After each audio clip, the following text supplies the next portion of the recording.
আসসালামু আলাইকুম। Eagle agro থেকে আপনাদের সাথে আছি আমি রনি। আমি এই মুহূর্তে আছি ইগল এগ্রোর কুষ্টিয়া শাখাতে। এই যে দেখুন ইগল এগ্রোর চারা তোলার সিস্টেম। ইগল এগ্রো কিন্তু যে চারাগুলো ক্যাট অর্থাৎ যে চারাগুলো ইগল এগ্রোর কাছে মনে হয় যে চারাগুলো কৃষকের মাঝে সরবরাহ করা উচিত না, সেই চারাগুলো কিন্তু ইগল এগ্রো কৃষকের মাঝে সরবরাহ করবে না কখনো। এই যে দেখুন চারাগুলো প্রত্যেকটা গ্রেডের চারা বাদ দেওয়া।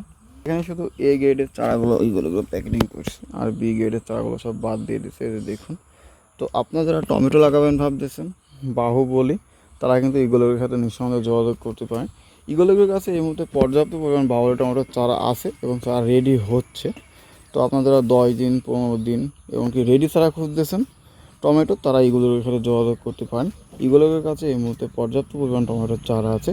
আর আপনারা যারা ইগল এগ্রো চ্যানেলটা এখনও সাবস্ক্রাইব করেনি, তারা ইগল এগ্রো চ্যানেলটি সাবস্ক্রাইব করে পাশে নোটিফিকেশন বেল আইকনটি বাজিয়ে দিন। তো দর্শক, ভালো থাকবেন, সুস্থ থাকবেন। দেখা হবে নতুন কোনো ভিডিওতে। খোদা হাফেজ।